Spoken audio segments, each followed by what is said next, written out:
حضرت خواجہ فخر جہاں دہلوی رحمۃ اللہ علیہ کہ سلسلہ چشت کے امام ہیں حضرت خواجہ فخر جہاں دہلوی رحمۃ اللہ علیہ، لیکن ان کے نام کے ساتھ حضرت مولانا لگتا ہے۔ کیا بول کے بتائیے، نہیں بولتے آپ، کیا لگتا ہے؟ یہ جو حضرت مولانا ہوتے ہیں یہی پیر ہوتے ہیں اصل میں۔ جی ناراض ہو گئے آپ لوگ؟ ہو گئے، وہ لگتا ہے مینوں حضرت مولانا ہی پیر ہوتے ہیں۔ پیر کا کام ہے نا آپ کو دین بتائے، کہ صرف پھوکاں والا پیر ہوندا ہے؟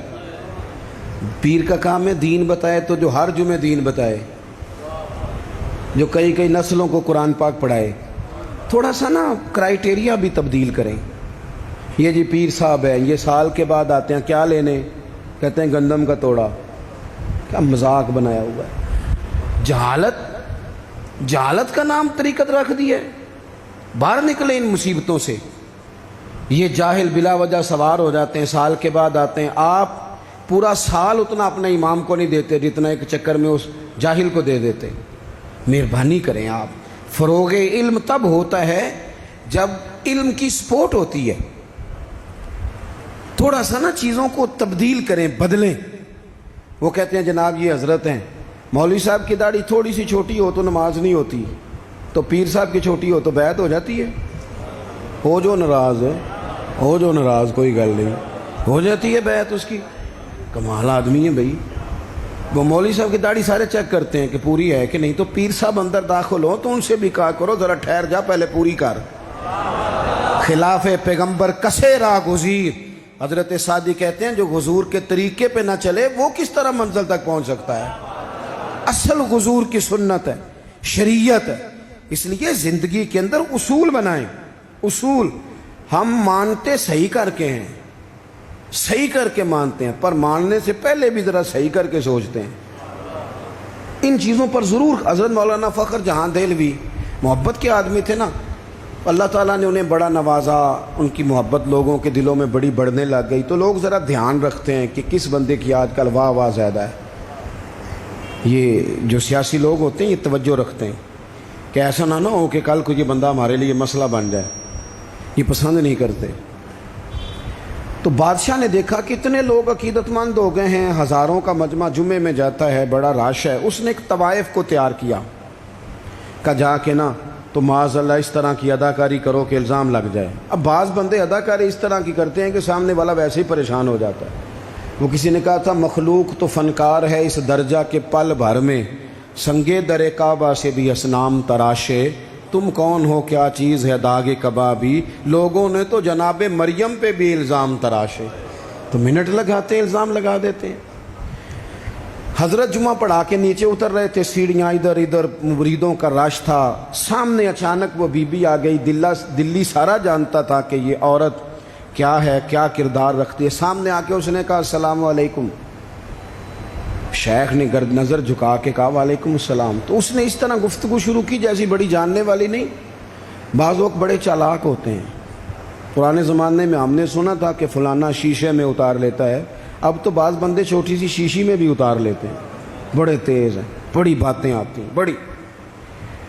اس نے بھی بڑی طبیعت پوچھی، صحت کیسی ہے؟ وہ کمر میں درد تھا، اس کا کیا حال ہے؟ اب وہ جو سارے مرید پکے نہیں ہوتے، کچھ کچے پکے بھی ہوتے ہیں۔ وہ جو کچے پکے تھے وہ پریشان ہو گئے کہ واقعی کبھی پوچھا تو نہیں پیر صاحب سے رات کو کہاں ہوتے ہیں؟ تو فٹافٹ کہنے لگی وہ رات آپ آئے تھے تو آپ کھوٹے سکے دے گئے، میں ابھی دکاندار کے پاس گئی ہوں، اس نے لیے ہی نہیں، مجھے تو کچھ سودا چاہیے تھا، یہ پہ کھوٹے سکے۔ ہم تو دشمن کو بھی پاکیزہ سزا دیتے ہیں۔ ہر جگہ الجھنا نہیں چاہیے۔ زیادہ صفائیاں دینے والے کو بھی لوگ کمزور سمجھنے لگ جاتے ہیں۔ ہر وقت تھوڑی صفائی دیں گے۔ حضرت شیخ نے اس کی بات سنی اور ہنسے، مسکرائے، اور مسکرا کے نہ تو اپنی جیب میں ہاتھ ڈالا اور اصلی سکے نکالے۔ دفعہ فرمایا بیٹی، او میری بیٹی، او پیاری بیٹی، تو نقلی دے جا، اصلی لے جا، اور میرا پتر دوبارہ بھی ضرورت پڑی تو آ جانا، فخر جہاں کا دروازہ کھلا ہی ملے گا۔ ہم تو دشمن کو بھی پاکیزہ سزا دیتے ہیں۔ آپ محبت کریں گے، سامنے والا آئے جتنی مرضی نفرت لے کے آئے، ہم اپنا لہجہ کیسے بدلیں؟ ہمارے پاس وہ شے ہی نہیں جو لوگ چاہتے ہیں پیدا ہو. کہاں سے لائیں وہ نفرت؟ وہ بازاری زبان کہاں سے لائیں؟ وہ کہاں سے لائیں گفتگو جو گفتگو اس طرح کی ہے کہ ویسے کوئی شریف آدمی نہیں کرتا؟ کیسے لائی جائے؟ آپ کسی کو دیکھ کے کبھی بھی اپنا لہجہ خراب، وہ جو کر رہے وہ اس کا معاملہ ہے. ہم تھوڑی، ہم محبت والے ہیں، محبت والے اپنی بولی بولتے ہیں. وہ کس طرح سامنے والے کی سطح پہ اتر کر بات کریں گے؟ حضرت نے فرمایا پتر ضرورت پڑے تو دوبارہ بھی آ جانا. یہ بات کرتے ہی نا پھر شیخ سیڑھیاں اترنے لگے، اور جب سیڑھیاں اتر گئے تو 3-4 منٹ کے لیے وہ بی بی سکتے میں آئی، کانپنے لگی. پھر دوڑ کے جا کے حضرت کے پیروں میں بیٹھ گئی. کہنے لگی بابا ایک بات تو بتا، تو مٹی کا بنا ہے کہ کستوری کا؟ تو سندل کا بنا آدمی؟ میں تجھے بدنام کرنے آئی، الزام لگانے آئی. چاہیے تو یہ تھا کہ لوگ مجھ پر تھپڑوں کی برسات کرا دیتے، تیرا چہرہ جلال سے سرخ ہو جاتا، اور میں بدنام کرنے آئی. اور میں دلی کی وہ والی خاتون ہوں جسے کبھی کسی نے بیٹی نہیں کہا، کبھی کسی نے بہن نہیں کہا. اپنوں نے بھی رشتے بنانے چھوڑ دیے. جس نے دیکھا بری نظر سے دیکھا، پر تو کس محبت کا آدمی ہے؟ میں بدنام کرنے آئی اور گناہوں میں لتھڑی ہوئی کو تو نے بیٹی بنا لیا. یہ جملے کہتے ہی اس خاتون نے دوپٹہ اٹھایا، چہرے پہ اوڑا، اور کہنے لگی دلی والوں اب میں تمہیں بتاؤں گی فخر جہاں کی بیٹی کس طرح کی ہوتی ہے. اب میں بتاؤں گی، آج کے بعد میرے مکان کو کوئی گانے باجے کی جگہ سمجھ کے نہ آنا. اسے میں نے مسجد بنا دیا ہے، قیامت تک مدینے والے کے نام کی اذانیں پڑھی جائیں گی. مسجد کا ارادہ کر دیا ہے. اپنے سنیں جی، اپنے لہجوں میں محبت. سامنے والا وہ ہمارے ہاں نا 2-4 فلسفے بھی ہیں ہمارے. کچھ لوگ کہتے ہیں دکھ بڑے ہیں اس لیے میں سخت ہو گیا ہوں. دکھ بڑے ہیں پیر صاحب، آپ تو گاڑی میں بیٹھ کے آئے، عقیدت مندوں کا ہجوم ہے، پیار ہے، ہمارے پاس دکھ بڑے ہیں. تو میں کہتا ہوں آپ کو پتہ نہیں ہے نا، دکھ جس جگہ جاتے ہیں نا وہ رنگ ضرور بدلتے ہیں پر رہتے دکھ ہی ہیں. رہتے وہ ہر ایک کے پاس ہیں، اس لیے کہ دکھ پیارے بڑے ہیں نا. نبیوں رسولوں کے پاس بھی رہے ہیں، اور ہمارے درویشوں نے ہمیں سبق پڑھایا ہے کہ دکھ قبول محمد بخشا، بس راضی رہن پیارے. اگر وہ اس طرح خوش ہیں تو ہم بھی خوش ہیں. تو دکھ تو ہر بندے کو ہے. اب کیا بندہ ہنسنا چھوڑ دے؟